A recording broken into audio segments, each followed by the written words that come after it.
Capital in the 21st Century, Thomas Piketty. Chapter 4, From Old Europe to the New World. Part 1 of 5, The Question of Comparison. Part 1 opens with the comparative question itself, then digs into the New World versus the Old. It covers Tocqueville's observations on American equality, the economics of the slave South and cotton's role in British industrialization, Eric Williams and the capital value of enslaved people, sharecropping as a post-slavery capital substitute, and the Gilded Age through Rockefeller and the Standard Oil breakup, including the magnificent irony that the breakup made him richer. Part 2 moves to Germany. It covers the Junker landlord class, the Rhenish bank and industry model, the contrast with Lancashire's fragmented cotton firms, and then Bismarck's welfare state. The frank cynicism of Bismarck's motive is central. It then covers Sweden's extreme tax rates and Astrid Lindgren's satirical protest, the Wirtschaftswunder and its real causes, including the London Debt Agreement of 1953 and its bitter relevance to Greece, codetermination, and Australia's compulsory superannuation, as a model for broadening capital ownership. Part 3 covers colonial capital and extraction. It goes through direct looting in Bengal after Plassey, unequal trade terms and the destruction of Indian textile industries, land seizure, Leopold's Congo atrocities and Belgian railway stations, the Haiti indemnity debt paid for 120 years, structural adjustment and Zambia's copper, and closes with China's Belt and Road as a new iteration of the same capital dynamic. Part 4 examines why the mid-20th century compression was exceptional, not normal. It dismantles the Kuznets curve, traces the three forces that drove the compression, then analyzes what reversed it from the 1980s, the Volcker shock, Reagan and Thatcher's union busting, the asymmetry of globalization for capital versus labor, and the shift in national income shares from labor to capital. Part 5 draws the comparisons together.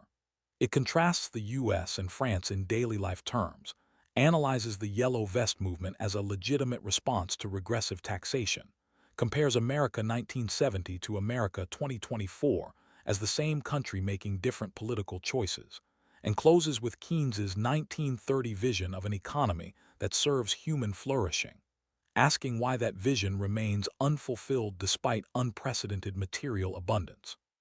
So far, we have been talking mostly about Britain and France. Two countries, one continent, one civilization more or less. And Piketty is honest about this. His data is richest for Britain and France. His archives are deepest there. His analytical confidence is highest there. But Chapter 4 is an act of intellectual ambition. He tries to extend the comparison. To Germany, to America, to Canada, to Australia. To the slave societies of the New World. To the colonial economies of the old empires.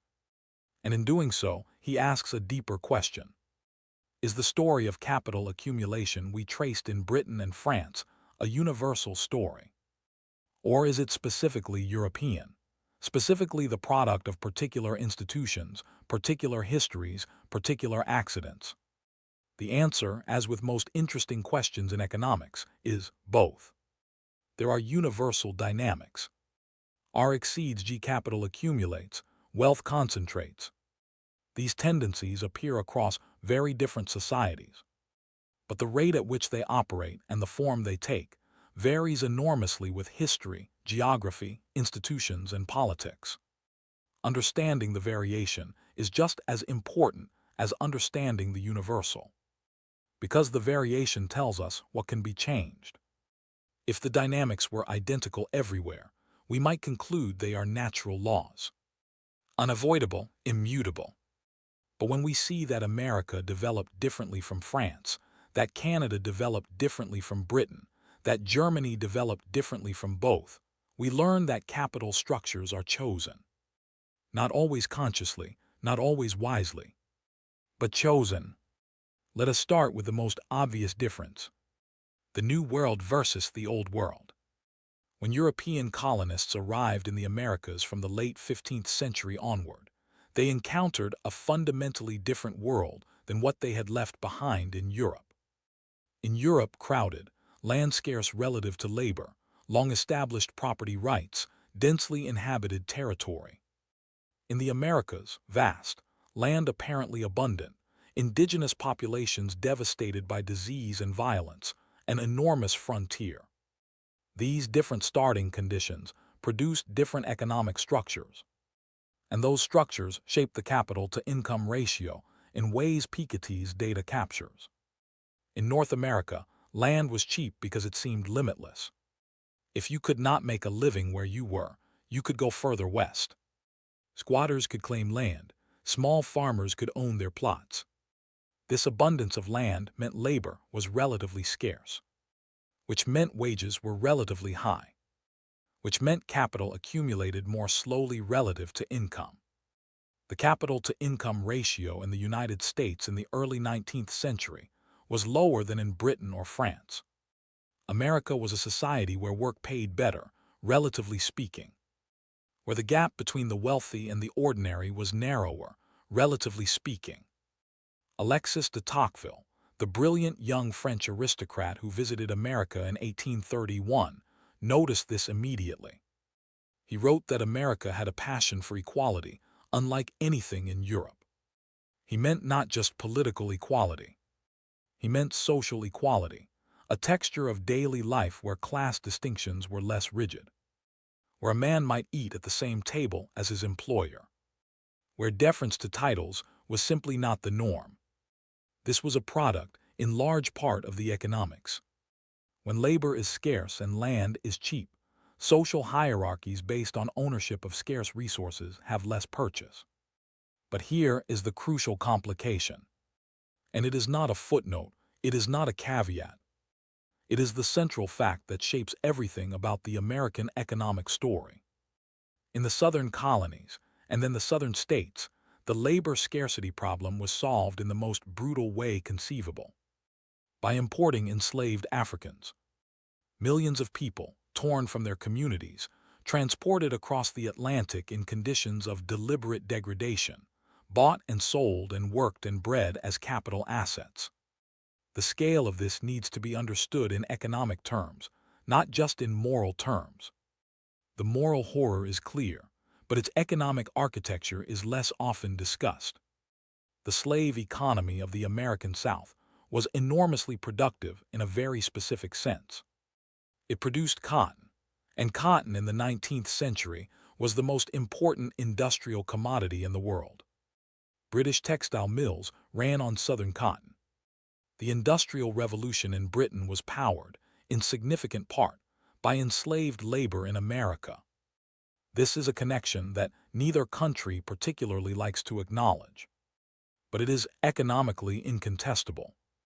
Eric Williams, the Trinidadian historian and later Prime Minister of Trinidad and Tobago, argued in his landmark 1944 book Capitalism and Slavery that the profits of the Atlantic slave trade helped finance the British Industrial Revolution. This thesis was controversial for decades. Historians argued about how much the slave trade actually contributed. But recent work by historians like Sven Beckert and Edward Baptist has substantially confirmed that the economic link was real and substantial. Not the only cause, but a significant one. Wealth accumulated from enslaved labor flowed into the British financial system and helped capitalize the industrial transformation. Now, what does this mean for Piketty's capital framework? If you include the capital value of enslaved people in the American capital stock for the antebellum period, the U.S. capital-to-income ratio was not lower than Europe. It was comparable. The apparent equality of the North American frontier was real in the northern states. But in the South, the capital-to-income ratio was sustained at European levels through the capital value of human beings. This is one of the most disturbing implications of applying capital, accounting honestly to history. The numbers reveal the full economic structure. And the full economic structure reveals that Southern wealth was built on a foundation that no civilized accounting should permit, but was permitted for centuries under law. And when slavery was abolished in 1865, that capital vanished from the books. The South's measured capital-to-income ratio collapsed, which helps explain the economic backwardness of the post-Civil War South relative to the North. Not just the physical destruction of the war, though that was real, but the destruction of the entire capital structure on which the Southern economy had been built. The South tried to rebuild something like the plantation system through sharecropping. Former enslaved people, legally free but economically constrained, farming land owned by the same families who had owned them, paying a share of their crop as rent. Not slavery, but not freedom in any economically meaningful sense either. The capital was still concentrated in the same hands. The labor was still at the mercy of those capital owners, just without the legal title to the human beings themselves. Let us hold that thought and move northward. The northern United States in the 19th century was a genuinely different economic world. Industrial capital was growing rapidly. Railways, factories, steel mills, financial institutions. And the story Piketty tells about Britain and France, of industrial capital creating enormous new fortunes, repeats itself in America, but with American characteristics. American fortunes were in absolute terms even larger than European ones, because the scale of the American economy was larger, and because the legal and regulatory environment was, for most of the 19th century, extremely permissive. No antitrust law until the Sherman Act of 1890, and even then weakly enforced for years. No income tax until 1913. No securities regulation worth speaking of until the 1930s. The Gilded Age, roughly 1870 to 1900, was an era of essentially unconstrained capital accumulation. And it produced fortunes that shocked even contemporary observers who were not hostile to wealth. John D. Rockefeller. Let us talk about Rockefeller, because he is the archetype. Standard Oil, by the 1880s, controlled approximately 90% of American oil refining capacity. Not through superior technology alone. Through a combination of genuine efficiency, ruthless undercutting of competitors, and secret railroad rebates that gave Standard Oil freight rates unavailable to rivals. Rockefeller's personal fortune at its peak was approximately $900 million in 1913 money. The United States federal government's annual revenue in 1913 was approximately $700 million. One man's personal wealth exceeded the entire annual tax revenue of the United States government. And here is the thing about great capital. Rockefeller lived until 1937. He was 97 years old when he died. His fortune, despite decades of philanthropy, was still enormous at his death. Because compound returns on capital work even when you are giving money away. If you have $900 million earning 5%, you receive $45 million a year in returns. If you give away $20 million a year, you still accumulate $25 million more. Every year, without doing anything. He founded the University of Chicago, built public health infrastructure that eliminated hookworm from the American South, did genuine good, and the fortune still grew. The mathematics of extreme wealth is that ordinary charitable giving cannot dent the principle. You would need to give away the returns faster than they accumulate. And Rockefeller was not doing that. The political response eventually came. Theodore Roosevelt, the trust-busting era. Standard Oil was broken up by Supreme Court order in 1911 into 34 separate companies. And here is the magnificent irony. The breakup made Rockefeller richer, because he held shares in all 34 successor companies. And the market valued those companies together at more than Standard Oil had been valued whole. Sometimes the market has a cruel sense of humor. But the principle of antitrust was established. That concentrated capital power threatens both economy and democracy. That the state has a legitimate interest in limiting the concentration of market power. This principle came under sustained attack from the 1980s onward. The Chicago School argued that monopoly was fine as long as consumers got lower prices. Market share was not the problem. Only measurable consumer harm was the problem. This philosophy dominated antitrust enforcement for 40 years.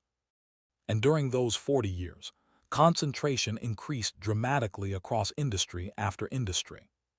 Airlines, banks, healthcare, agriculture, technology. By 2020, 4 airlines carried approximately 80% of American passengers. 4 banks controlled roughly 60% of American banking assets. 2 companies, Google and Meta, captured most digital advertising revenue. The Gilded Age is not just a 19th century story. It rhymes loudly with the 21st century. Different industries, same dynamics. Capital concentrating, market power concentrating, political influence concentrating. One final thought for Part 1. Piketty's comparative chapter argues that capital structures are political constructs. They have histories, they have alternatives. The difference between a society where human beings are capital and one where they are not is not a difference in the laws of economics. It is a difference in the laws of the land. The difference between a society with strong public pensions and one without is not a difference in human nature. It is a difference in political choice. Understanding capital comparatively helps us see that clearly. The variation across societies is the evidence that nothing about this is inevitable. Part 2 of 5. Germany, the Rhineland model and the social state. Germany is a puzzle. A beautiful, complicated, frustrating puzzle. And Piketty does not give it the attention it deserves in Chapter 4, so we are going to give it a little more here. Because Germany's capital story is genuinely different from Britain and France. And understanding why it is different tells us something profound about the relationship between capital, labor, and politics. Germany unified as a nation only in 1871. Before that, it was a patchwork of kingdoms, principalities, duchies, and free cities. Prussia in the northeast was dominated by the Junker landlord class. Large estates, a semi-feudal agriculture persisting late into the 19th century. These Junker landowners were the backbone of the Prussian military officer class. They bred horses and sons for the same purpose, service to the Prussian state. The Rhineland and Bavaria were more a smallholder culture. The great Hanseatic cities of Hamburg, Bremen, and Lübeck were merchant capitalism in its purest European form. When Germany industrialized, it did so fast and it did so differently from Britain. British industrialization was driven largely by individual entrepreneurs and small firms competing in relatively open markets. German industrialization involved much closer coordination between banks and industry. The great German banks, Deutsche Bank, Dresdner Bank, Commerzbank, were not just financial intermediaries. They held shares in industrial companies. They sat on supervisory boards. They provided patient, long-term capital of a kind the more market-oriented British system often did not. This is sometimes called Rhenish capitalism, or stakeholder capitalism, as opposed to the Anglo-American shareholder capitalism model. The results were impressive. German industry, by 1900, was in many sectors overtaking British industry. German chemicals, German electrical equipment, German steel. BASF, Siemens, Bayer, Krupp. Companies with deep bank relationships, patient capital, long investment horizons. Building capabilities over decades rather than quarters. And this model produced a different kind of capital structure. One in which industrial capital was more closely integrated with financial capital, where the distinction between owning shares and managing businesses was blurrier than in Britain or France. Here is a comparison that makes this vivid. The British cotton industry in Lancashire in the late 19th century. Hundreds of small family firms, each spinning or weaving or finishing, each competing fiercely with the others, each financed by retained earnings or short-term bank loans. efficient, flexible, innovative in bursts, but also fragile, unable to coordinate, unable to invest in expensive new technologies collectively. By 1900, the British cotton industry was already falling behind American and Japanese competitors who had invested in newer machinery. The British firms could not agree on collective investment. Each feared losing competitive advantage to the others. Compared to the German steel industry, banks coordinated investment. Cartels were legal and common. Firms agreed on prices and production quotas, rather than competing themselves into ruin. This looks anti-competitive. In a narrow sense it was. But it also allowed the German steel industry to invest at a scale and speed that individual British firms could not match. By 1913, Germany was producing roughly twice as much steel as Britain. Twice as much. In a country that had had no unified steel industry 40 years earlier. The moral of this is not that cartels are good.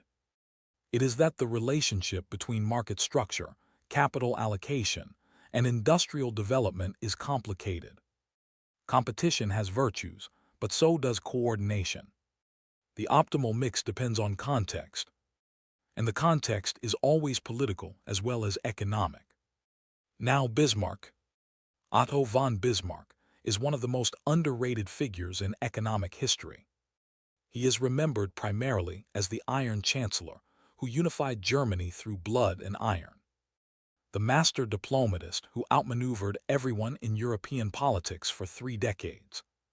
The brilliant conservative authoritarian who loathed liberals and socialists with roughly equal passion. He is less often remembered as the man who invented the modern welfare state. But that is what he did. In the 1880s, Bismarck introduced a series of social insurance laws that were genuinely revolutionary. Health insurance in 1883, accident insurance in 1884, old age and disability pensions in 1889. The world had never seen anything like this. Compulsory social insurance, funded by contributions from workers, employers, and the state, providing benefits as a matter of right rather than charity. Not because you were lucky enough to have a generous employer. Not because you were pathetic enough to qualify for poor relief. But because you were a citizen and you had paid in. And Bismarck was absolutely explicit about his motivation. He was not trying to be kind to workers. He was trying to neutralize the Social Democratic Party and prevent revolution. His logic was brutal and brilliant. If the state gives workers something to lose, they will not throw it away on revolution. If the state ties workers' well-being to the existing order, they will defend the existing order. Give them pensions, give them health care, and they will stop listening to the socialists. It worked partly. German workers became more reformist than revolutionary. The Social Democratic Party was large and powerful, but it wanted more, not different. It wanted bigger pensions, not the abolition of the state. And here is the Piketty angle on all of this. The welfare state is, in economic terms, a form of collective capital. If the state will support me in illness and old age, I do not need to accumulate as much private capital. My need for a large personal savings buffer is reduced. I can consume more of my income and save less. This lowers the private savings rate. And lower private savings, all else equal, means slower private capital accumulation, which means potentially a lower capital-to-income ratio. The welfare state and the capital-to-income ratio are inversely related. Strong social insurance means less need for private savings buffers. Less private savings means slower capital accumulation. Slower capital accumulation means lower beta. Lower beta means less concentration of inherited wealth. This is one of Piketty's most important structural insights. And it helps explain why Scandinavia, with its extensive welfare states, has maintained relatively lower levels of wealth concentration compared to the United States, where the welfare state has always been thinner and more conditional. Let us visit Scandinavia for a moment. Sweden in the early 20th century was one of the most unequal societies in Europe. Not less unequal than Britain, more unequal. A small aristocracy and a growing industrial bourgeoisie owned most of the capital. The rural proletariat and the urban working class owned almost nothing. Then, from the 1930s onward, the Swedish Social Democrats built the most comprehensive welfare state in the world. Universal health care, generous pensions, extensive childcare, unemployment insurance, active labor market policies.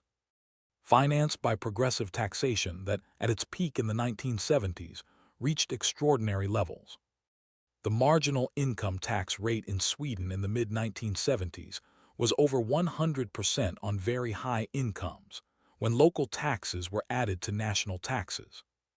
Over 100%, meaning that at certain income levels, you paid more in tax than you earned.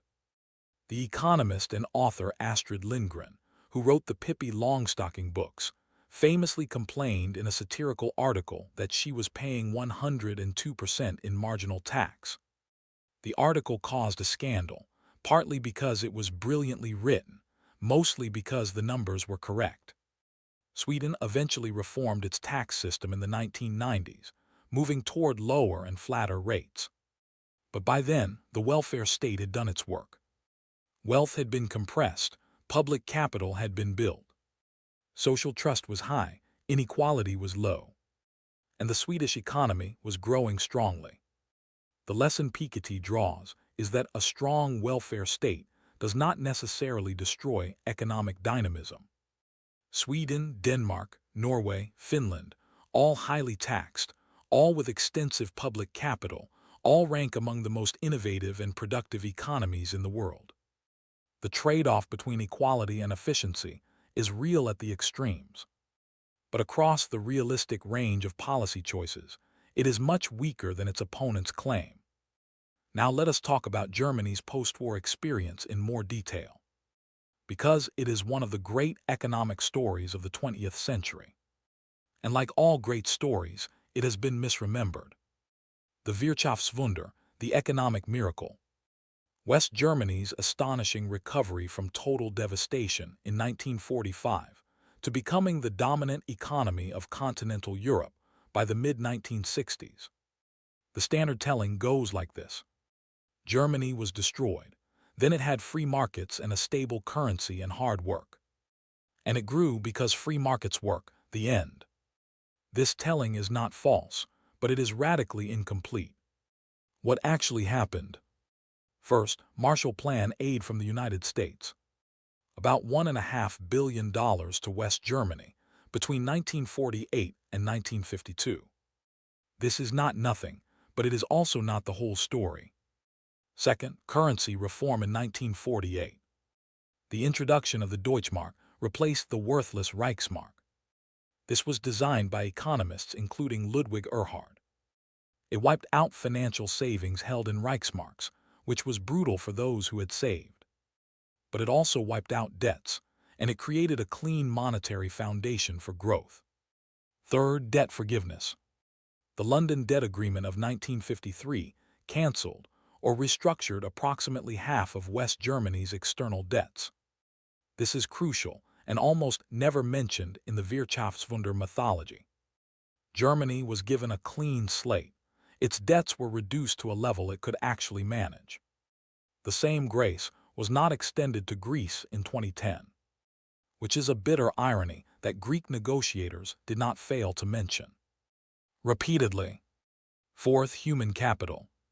Germany's physical capital had been destroyed. But its human capital, its engineers, its technicians, its workers with industrial knowledge survived.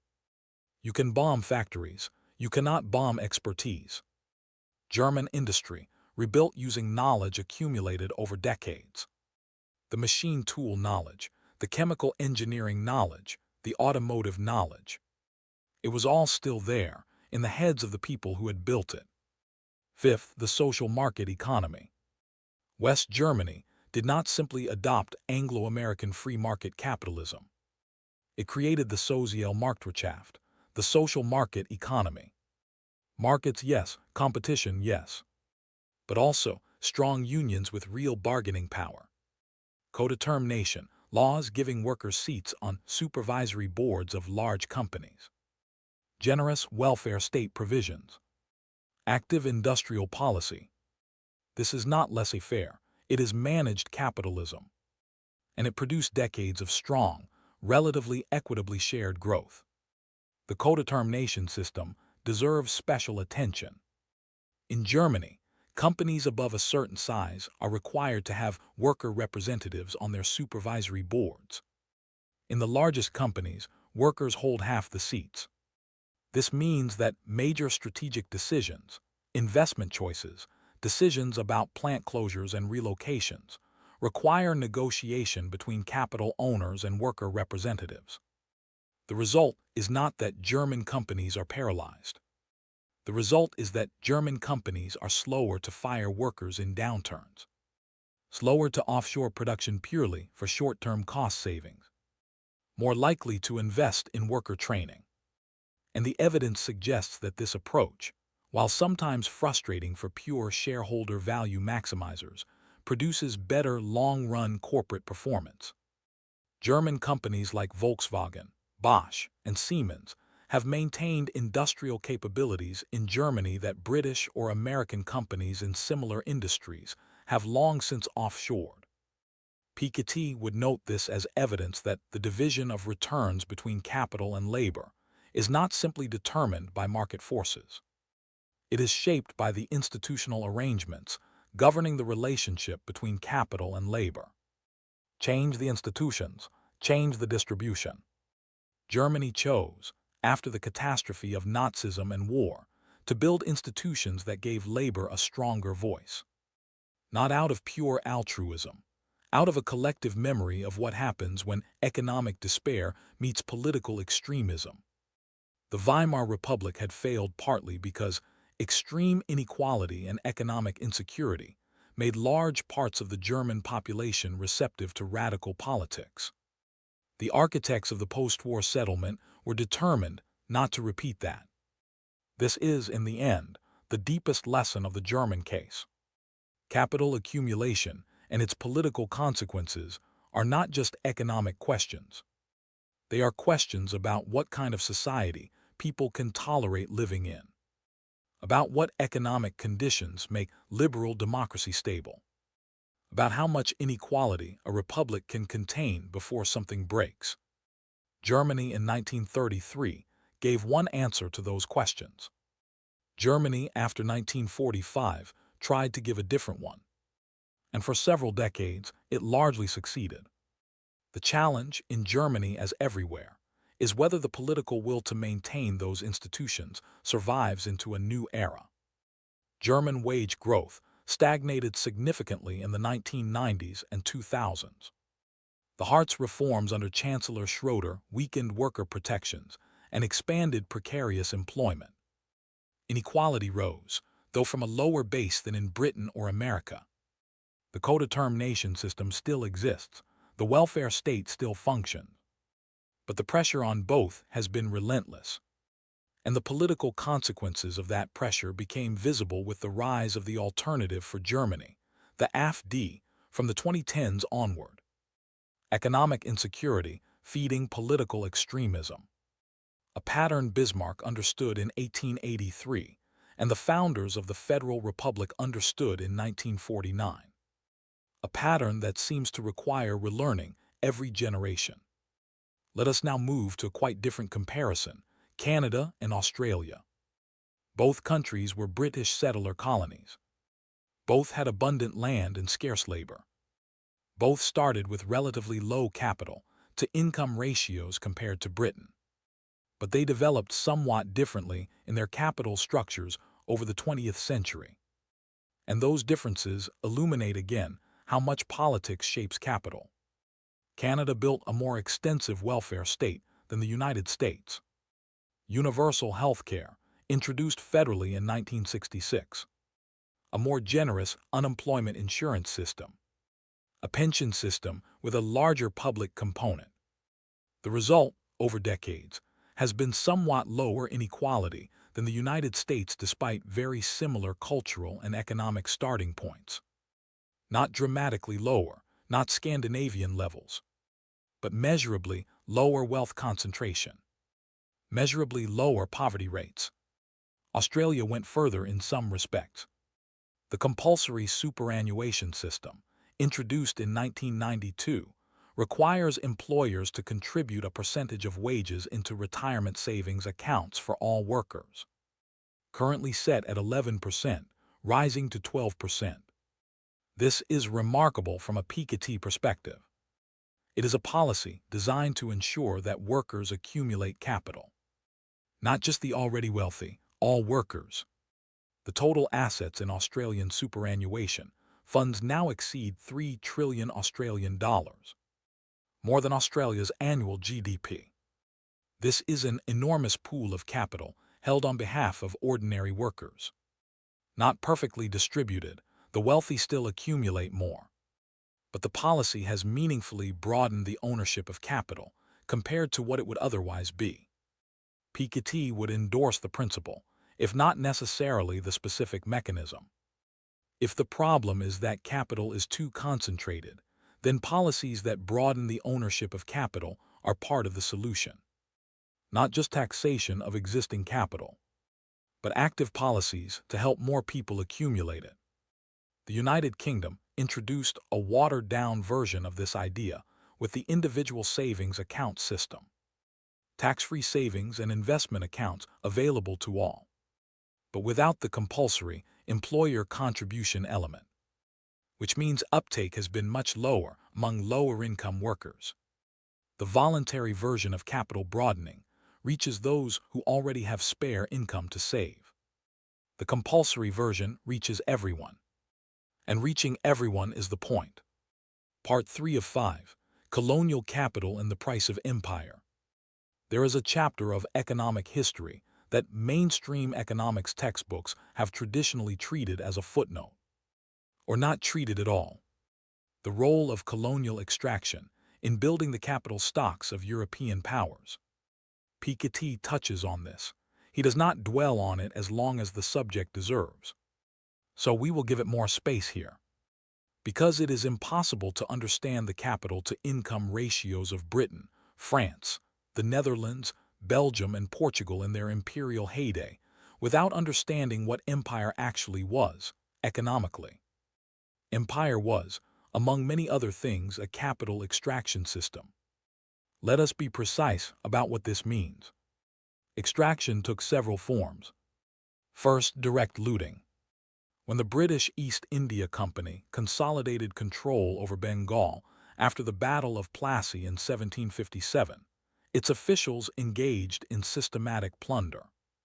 Robert Clive, the military commander who won Plassey, left India with a personal fortune estimated at £234,000. In an era when a comfortable annual income in England might be £300, this was an almost incomprehensible sum. A sum that would compound in English financial markets for generations. And Clive was one man among many. The drain of wealth from Bengal in the decade after Plassey has been estimated by economic historians at tens of millions of pounds sterling, enough to have financed a significant fraction of British industrialization. Second, unequal terms of trade. The colonial system was structured to ensure that raw materials flowed from colonies to metropole at controlled, depressed prices, and manufactured goods flowed back at prices the colonized had little power to negotiate. India was prevented from developing its own textile industry by tariff policies that protected British mills. The famous destruction of the muslin weaving tradition in Bengal. Bengali weavers had produced some of the finest textiles in the world for centuries. Their fingers were reportedly cut off by company officials to prevent competition with Lancashire mills. Whether or not every such story is literally true, the economic reality it describes is. Indian craft industries were systematically suppressed to protect British manufacturing interests. Third, land seizure. Colonial administration routinely appropriated land from indigenous populations. In India, Australia, Africa, the Americas, land was declared terra nullius, empty land belonging to nobody, available for appropriation by colonial powers. This was legally and morally monstrous. But it transferred an enormous quantity of capital, the most fundamental form of capital, land, from its existing users to colonial settlers and companies. Australia's entire pastoral industry was built on land taken from Aboriginal Australians. Kenya's fertile highlands were appropriated for European settlers.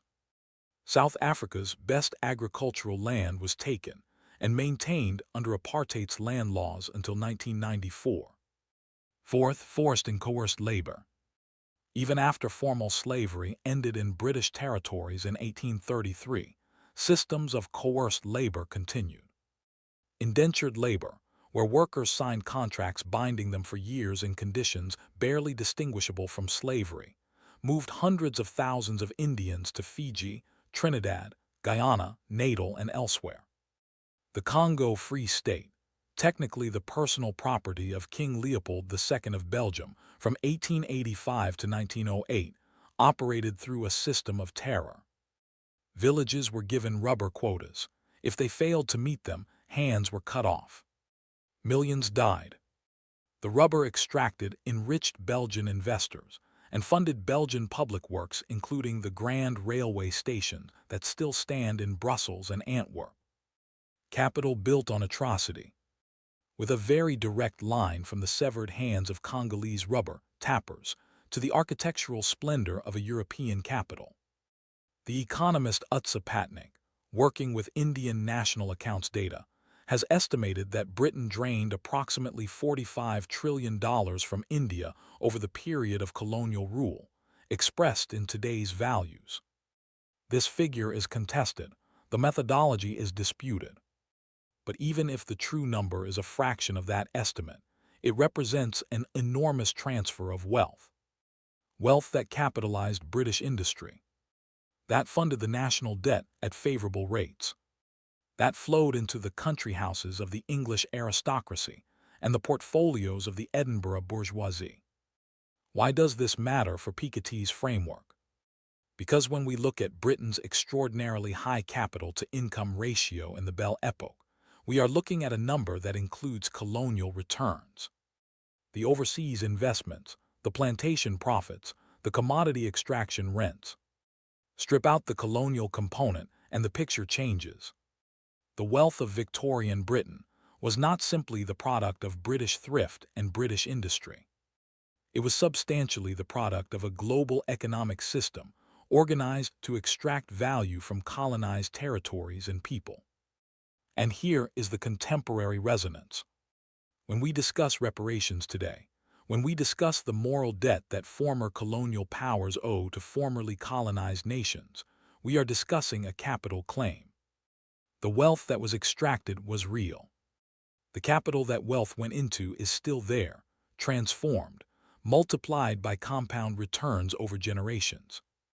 British country houses built with Indian cotton profits. Belgian railway stations built with Congolese rubber. French chateaux built with Algerian agricultural rents. The moral question of reparations is genuinely complex. How do you compensate across historical time? Who pays and who receives? But the economic question of whether colonial extraction happened and whether it substantially enriched European capital stocks is simply not complex. The answer is yes, and the data supports it. Let us now talk about the experience of formerly colonized nations after independence, because this is where the capital story gets even more complicated and even more politically charged.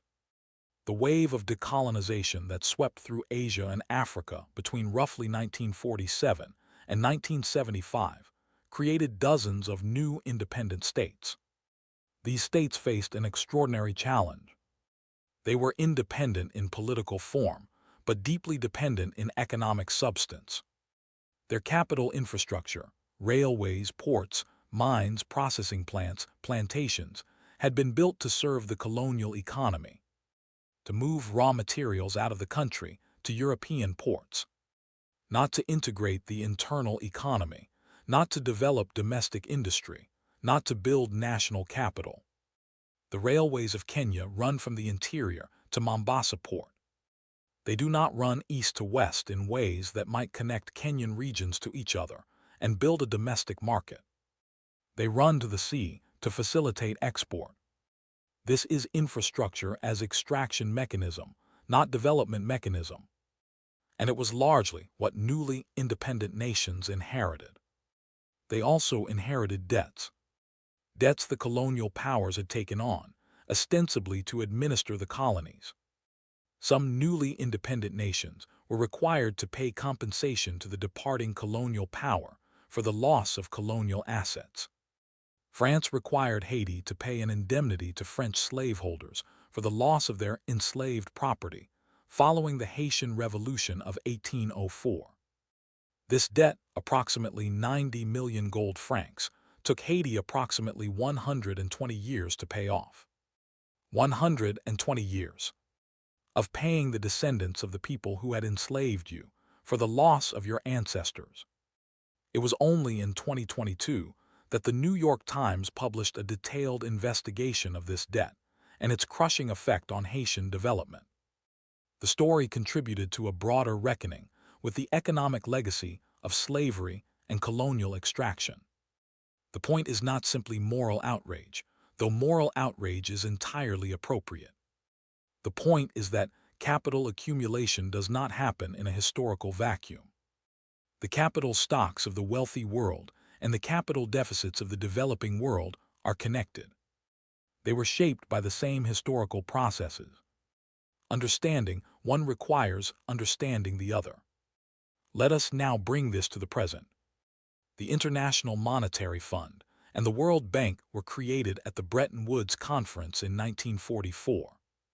They were designed, in the post-war settlement, to provide financial stability and development finance for the world economy. These are in principle admirable goals. In practice, the IMF and World Bank's record in developing countries is deeply contested. Through much of the 1980s and 1990s, these institutions imposed what became known as structural adjustment programs on developing countries that needed loans. The conditions attached to those loans required cutting public spending, privatizing state enterprises, liberalizing trade, deregulating financial markets. The Washington Consensus, as it was called. In some contexts, these policies produced genuine improvements in economic efficiency. In many contexts, they produced devastation. Public health spending was cut in countries that could not afford to cut it. State enterprises that provided employment and services were privatized to foreign buyers at distressed prices. Domestic industries that needed protection to develop were exposed to international competition before they were ready. The case of Zambia is instructive. Zambia is one of the world's richest countries in terms of copper reserves. Copper has been mined there since the colonial era. At independence in 1964, the new government nationalized the copper mines, reasoning that copper revenues should fund Zambian development. This worked reasonably well through the early 1970s, when copper prices were high. Then copper prices fell. Then came debt. Then came the IMF. Structural adjustment required Zambia to privatize the mines. They were sold at rock-bottom prices during a period of low copper prices to a series of international mining companies. When copper prices rose dramatically in the 2000s as Chinese demand surged, the profits flowed to international shareholders. Not to Zambia. Not to Zambian workers. Not to Zambian schools and hospitals. The capital was in Zambian soil, but the returns went elsewhere. This is the colonial capital dynamic, adapted for the post-colonial era. Different legal structure, same economic substance. Resources extracted, returns captured elsewhere. Capital accumulated in financial centers. Development finance remaining elusive. Piketty is writing primarily about wealthy countries. He acknowledges the developing world matters. But the full analysis of global capital inequality across the North-South divide is a story even larger than capital in the 21st century. He gestures toward it. Others have written about it in more depth. But it is inseparable from the story he tells about European capital accumulation. Because European capital was built partly on non-European extraction. Let us close this part with a thought about the current moment. China's extraordinary economic growth since the 1980s represents the largest reduction in absolute poverty in human history. Hundreds of millions of people lifted from destitution. Life expectancy rising dramatically, literacy rising, infant mortality falling. By almost any absolute measure, the lives of ordinary Chinese people are vastly better than they were 40 years ago. This is an undeniable achievement. But the way China has grown has produced its own capital accumulation dynamics. China's capital-to-income ratio has risen from very low levels in 1980 to levels comparable to Western Europe today. And inequality within China has risen dramatically. China went from being one of the most equal large economies in the world in 1980 as a legacy of Maoist redistribution to one of the more unequal. The billionaire class in China is now enormous. The tech entrepreneurs, the real estate developers, the manufacturing moguls. Fortunes built at extraordinary speed during the growth miracle. And the Communist Party has occasionally made clear that it views extreme private wealth accumulation with some suspicion. The crackdowns on tech billionaires from 2020 onward, the regulatory pressure on Alibaba, on Didi, on the private tutoring industry. These were partly about political control, partly about genuine concern that private capital was accumulating power that could rival the party. But they were also, in Piketty's terms, a demonstration that the state can intervene to limit capital concentration when it chooses to. Whether the Chinese state's interventions serve broader public interests or primarily serve the interests of the political elite is a different and genuinely difficult question. And then there is China's extraordinary outward capital investment. The Belt and Road Initiative, launched in 2013, has invested hundreds of billions of dollars in infrastructure across Asia, Africa, the Middle East, and Latin America. Ports in Pakistan and Sri Lanka, railways in Ethiopia and Kenya, highways in Central Asia. Critics call this debt trap diplomacy. They argue China deliberately lends more than borrowers can repay, then seizes strategic assets when they default. The case of the Hambantota port in Sri Lanka, leased to China for 99 years after Sri Lanka could not service its debt, is the most cited example. Supporters argue China is simply doing what Britain did in the 19th century, investing in infrastructure that facilitates trade and creates economic dependencies. The difference being that this time the infrastructure builder is not European. Both observations contain truth. What is certain is that the global distribution of capital is being actively reshaped by Chinese outward investment. And that reshaping has profound geopolitical consequences. The old capital map, in which European and American financial institutions owned most of the world's investable assets, is being disrupted. A new map is being drawn. And the terms on which that new map is drawn will shape the capital distribution of the 21st century as surely as the terms of the old colonial system shaped the capital distribution of the 19th. Different actors, the same fundamental question. Who owns the capital? Who captures the returns? Who makes the rules? Part 4 of 5. The 20th Century Interruption and Why It Was Not Normal. There is a comforting story that many economists told for decades after the Second World War. It goes like this. Capitalism, left to its own devices, tends toward equality. As economies develop, inequality first rises during industrialization and then falls as the benefits of growth spread. The economist Simon Kuznets described this as an inverted U-curve. Rich countries have less inequality than middle-income countries. Development cures inequality. This was a reassuring story. It suggested that the horrors of the early industrial period, the child labor, the slums, the 60-hour working weeks, were a transitional phase. That capitalism would heal itself. That patience was the only virtue required. Piketty's data demolishes this story, not by showing it was always wrong, but by showing it was only true for a very specific historical period. The period from roughly 1914 to 1980. The period when external shocks, wars and depression, and deliberate political choices, high taxes and welfare states, happened to be compressing inequality. The Kuznets curve described this period and mistook it for a universal law. It was not a universal law, it was a historical coincidence. Let us go back to the numbers. In the United States in 1910, the top 10% of income earners received approximately 45 to 50% of total national income. By 1950, that share had fallen to around 35%. By 1970, it was around 30 to 32%. This was the Great Compression, the Kuznets curve in action.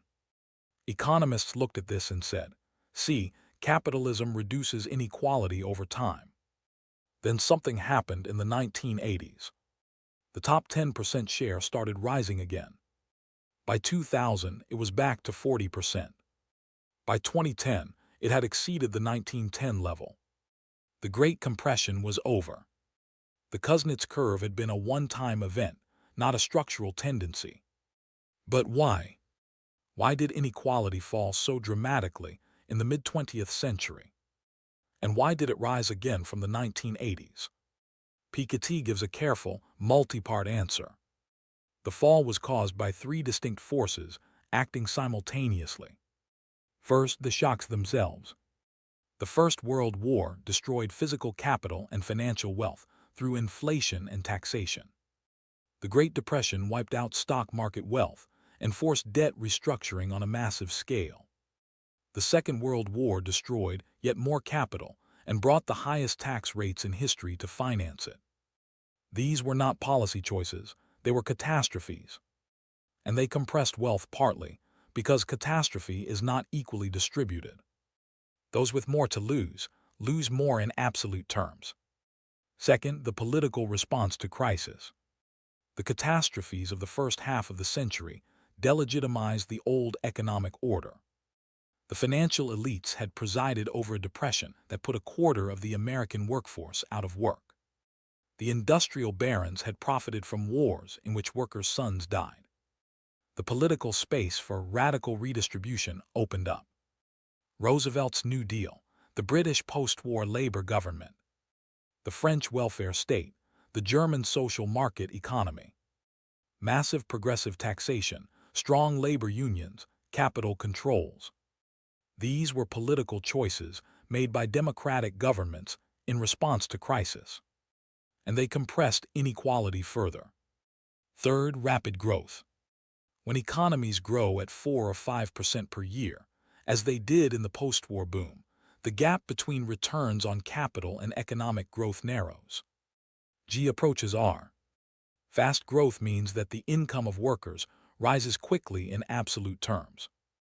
Even if the distribution remains unequal, the absolute improvements are so large that social discontent is moderated. You are getting richer, your children will be richer still.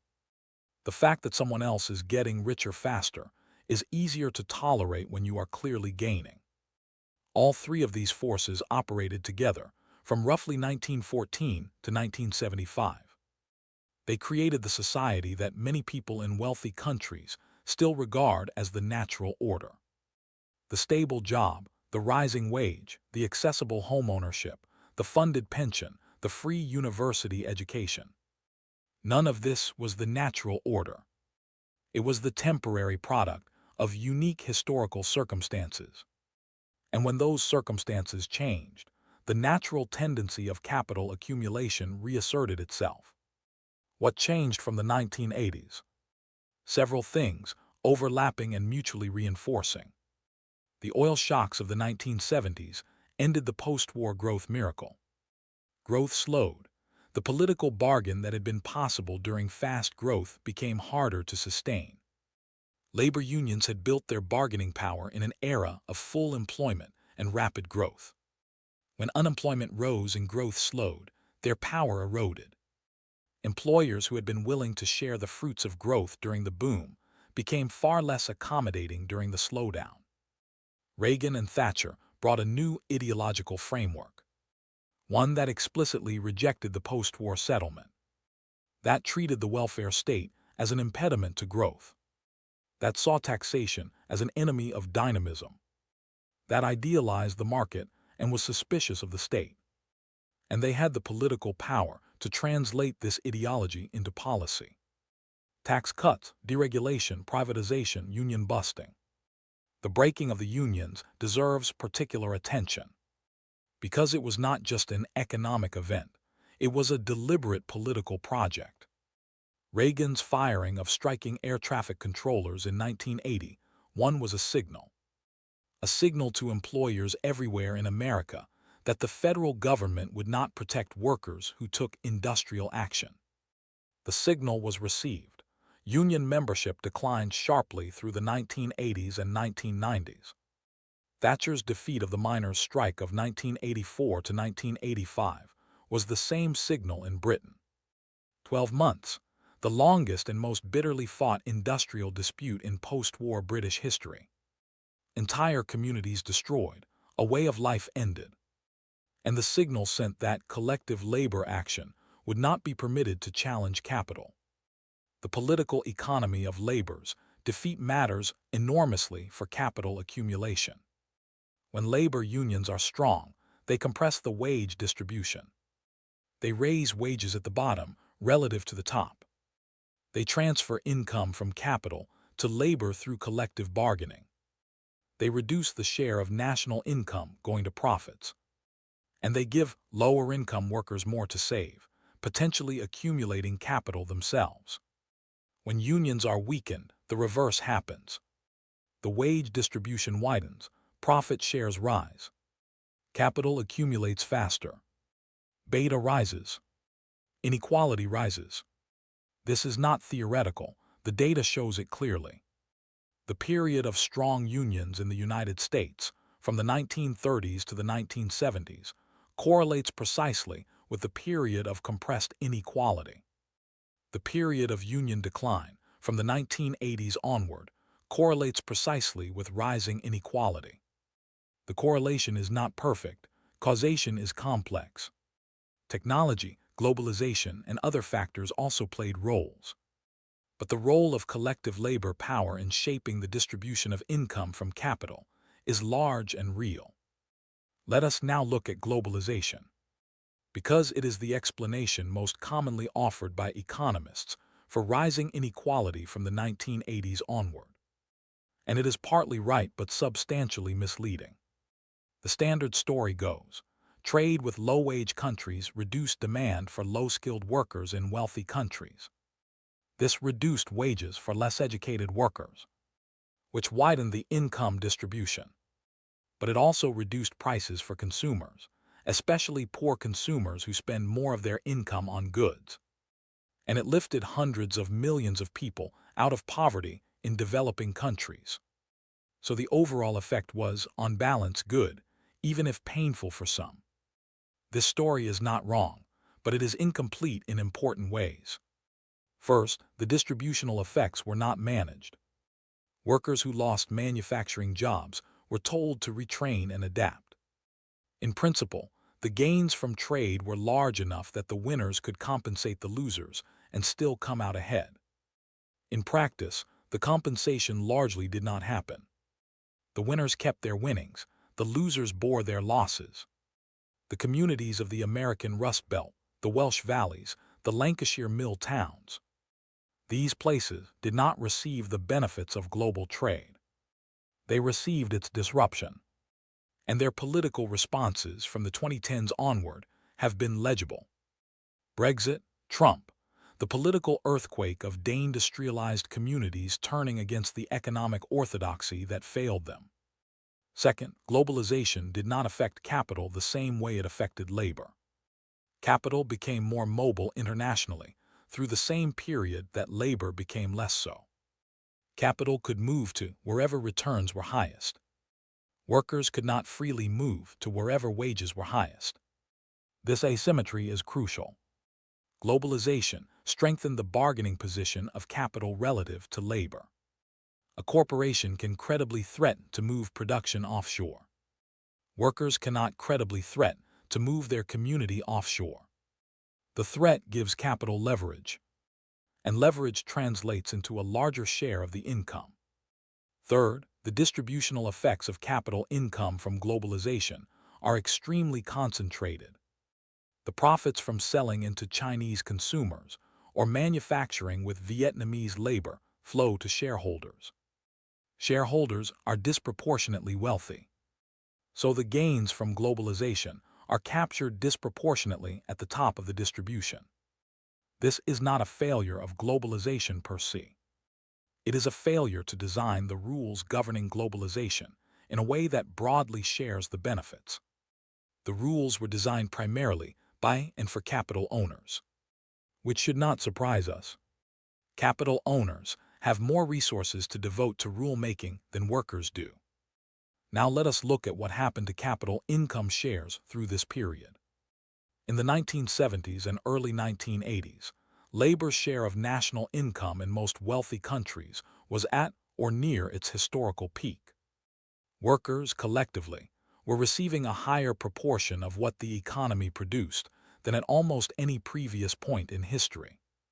From the 1980s onward, the labor share declined in most wealthy countries. Capital's share of national income rose.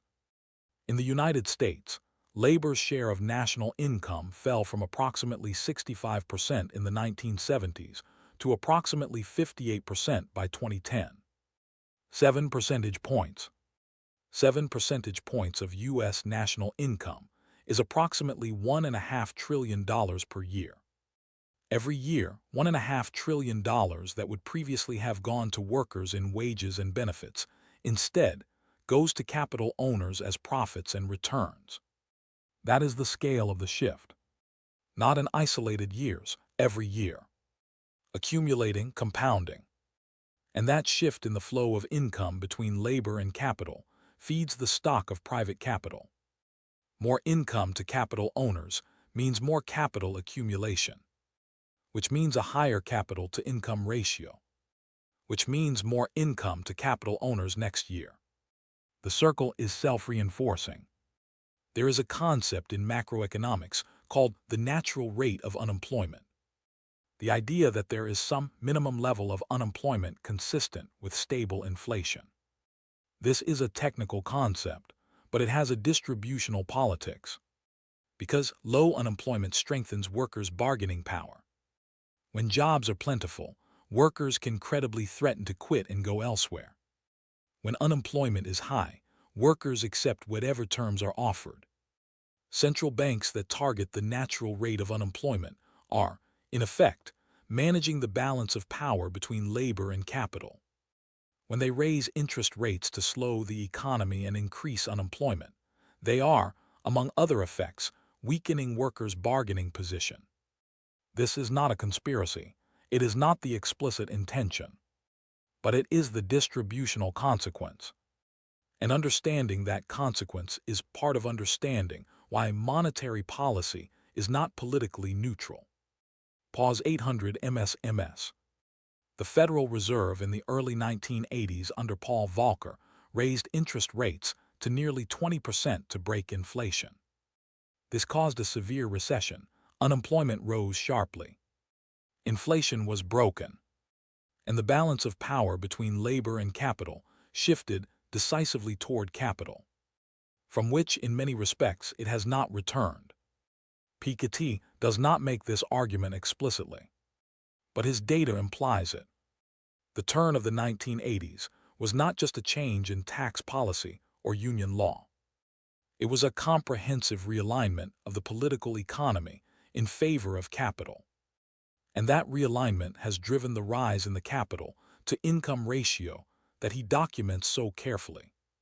The question for us, sitting here in 2025, is whether that realignment was permanent, or whether it was itself a historical period that can be reversed. History suggests that economic arrangements are never permanent. The Belle Epoque elite thought their world would last forever. The post-war welfare state consensus was assumed to be permanent. The neoliberal settlement of the 1980s and 1990s was declared the end of history. None of them lasted. What comes next is being decided right now. In elections and in legislatures, in union halls and in corporate boardrooms, in international negotiations and in domestic politics. And the direction it goes will determine whether the capital-to-income ratio continues to rise toward Belle Epoque levels, or whether it stabilizes or falls. The data does not decide that. People do. Part 5 of 5, What the Comparisons Teach Us. We have traveled a long way in Chapter 4. From the cotton fields of antebellum Alabama to the copper mines of Zambia. From the Junker estates of Prussia to the superannuation funds of Australia. From Bismarck's welfare state to China's Belt and Road Initiative. From Rockefeller's Standard Oil to the algorithmic monopolies of Silicon Valley. Now let us try to draw the threads together. What does comparing capital across societies and across time actually teach us? The first lesson is that high capital-to-income ratios are not a modern novelty. They are the historical norm. Human societies, across very different legal and cultural systems, have tended toward concentrations of wealth. The mechanisms differ: land tenure in feudal Europe, slavery in the Americas, colonial extraction in Asia and Africa, industrial monopoly in the Gilded Age, financial dominance in the 21st century. Different mechanisms, consistent direction. Capital concentrates unless something stops it. The second lesson is that what stops it is always political. Never spontaneous, never self-correcting. Inequality fell in the mid-20th century because wars created political crises that made redistribution politically possible. Because democratic governments chose to tax capital heavily and invest the proceeds in public goods. Because workers organized collectively and used their political power to claim a larger share. None of this was automatic. None of it was driven by market forces alone. It was the product of deliberate collective action under specific historical conditions. The third lesson is that the form of capital matters, not just the quantity. When we compare America and Europe, or Britain and Scandinavia, or colonial metropoles and their former colonies, we see that similar levels of total capital can be distributed in radically different ways. A society where the capital stock consists primarily of a few enormous private fortunes is very different from one where the same total capital is more broadly distributed across households. A society with strong public capital, good infrastructure, accessible education, functional healthcare distributes the returns from that capital broadly. A society where public capital has been sold off or run down distributes returns narrowly to shareholders. The level of beta tells you how heavy the past is on the present, but it does not tell you how that weight is distributed. For that you need to look at ownership patterns. And ownership patterns in every society Piketty examines reflect the political choices made over generations. The fourth lesson is about the relationship between capital and democracy. And here Piketty is at his most urgent. When capital is highly concentrated, its owners have disproportionate political influence. This is not a conspiracy theory, it is a structural reality. Wealthy individuals can fund political campaigns, they can fund think tanks, they can own media organizations. They can hire lobbyists, they can threaten to move their capital if policies they dislike are enacted. The political scientist Charles Lindblom wrote about this in 1977 in a book called Politics and Markets. He called it the privileged position of business. Even without explicit corruption or conspiracy, Business and capital have structural political advantages in a capitalist democracy. Because governments know that if they alienate capital owners, investment may fall, jobs may be lost, the economy may suffer. This gives capital a veto power that it exercises simply by existing. You do not need to bribe a politician. You need only to be in a position where the politician knows that your decisions have consequences. The higher the concentration of capital, the stronger this structural veto. A world where 3 individuals hold as much wealth as half the population is a world where those 3 individuals have political leverage that no democratic theory can comfortably accommodate. And this brings us to what Piketty calls, with deliberate irony, the contradictions of capitalism. Capitalism creates enormous wealth, but the mechanisms by which it creates wealth also tend to concentrate that wealth. And the concentration of wealth tends to corrupt the political systems that might otherwise regulate it. The system is self-undermining. Not inevitably, not automatically, but as a tendency that must be actively resisted. Let us now look at some contemporary case studies that bring these abstract tendencies to life. The United States versus France in 2025. The United States and France are both wealthy liberal democracies. Both have market economies, both have democratic institutions. But their capital structures are quite different. France has higher taxes on capital income, a broader social insurance system, more regulated labor markets, more public capital in infrastructure, education, and healthcare. The capital-to-income ratio in France has risen, but remains somewhat lower than in the United States. Inequality in France is higher than in Scandinavia, but substantially lower than in America. The United States has lower taxes on capital income, weaker social insurance, more deregulated labor markets, more privatized infrastructure. The capital-to-income ratio in the United States has risen sharply and is now among the highest in the wealthy world.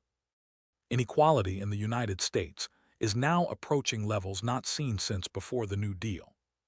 These are not random differences. They are the product of different political choices made over decades. The French welfare state was built after 1945 and has been defended, imperfectly, against repeated attempts to dismantle it. The American welfare state was always thinner and has been eroded further from the 1980s onward. The consequences in daily life are tangible. In France, a worker who loses their job receives unemployment benefits of around 60 to 70% of their previous salary for up to 2 years. They retain their health insurance. Their children's education costs are low.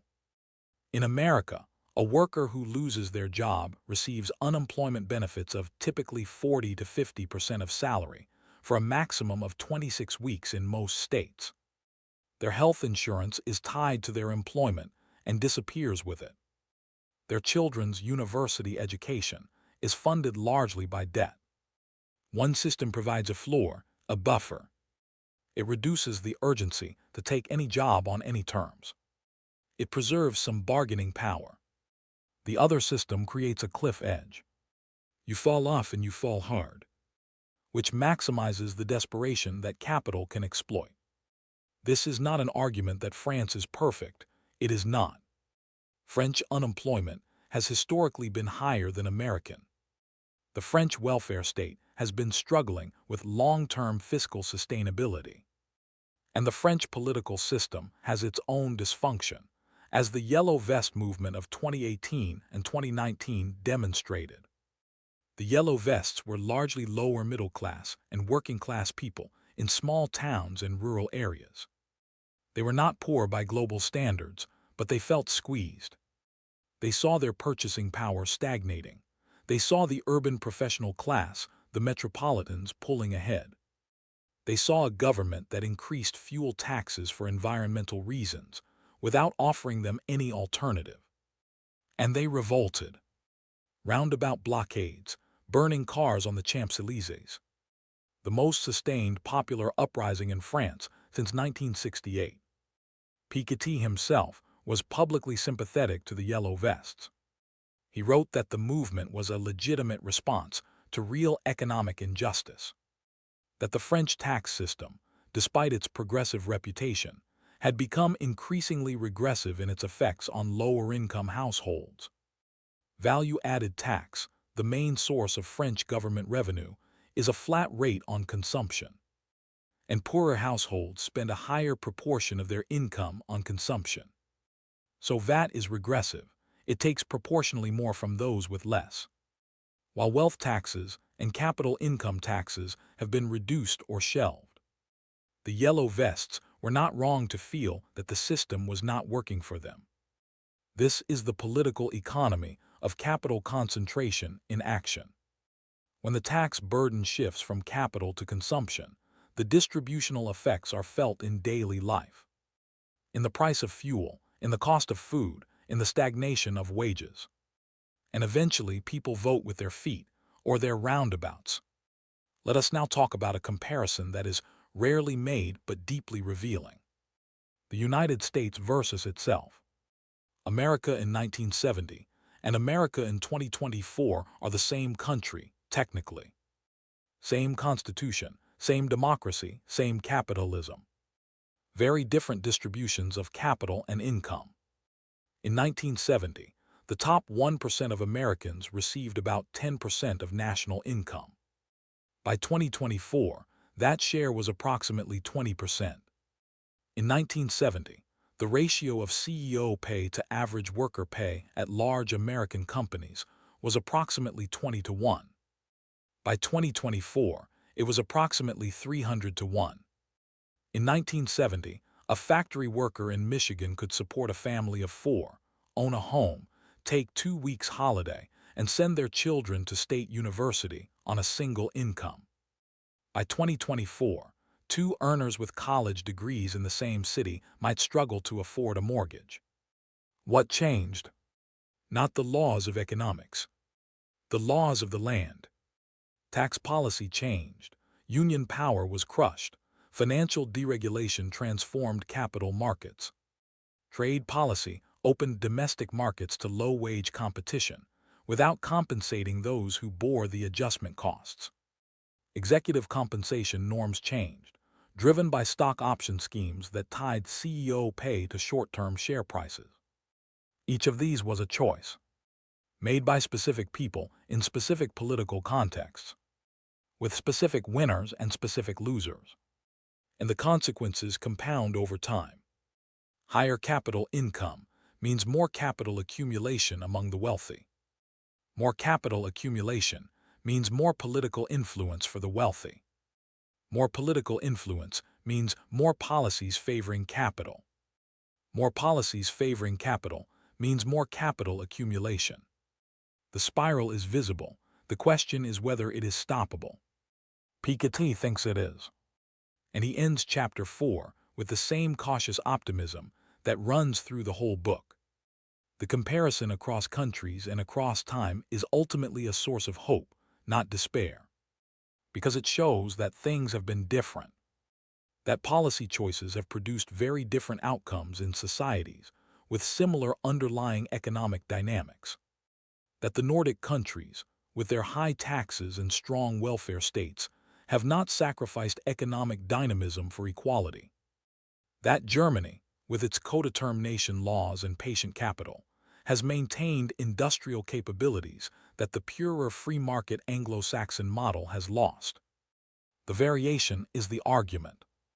If capital dynamics were immutable laws of nature, every society would look the same. They do not look the same.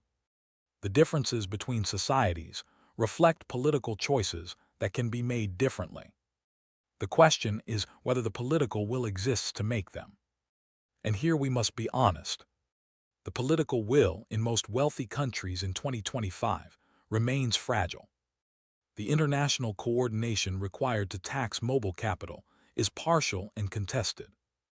The domestic politics of redistribution are complicated by the complexity of modern tax systems.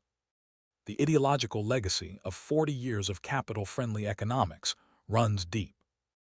and the political influence of concentrated capital on the democratic systems that might regulate it is precisely the problem Piketty identifies.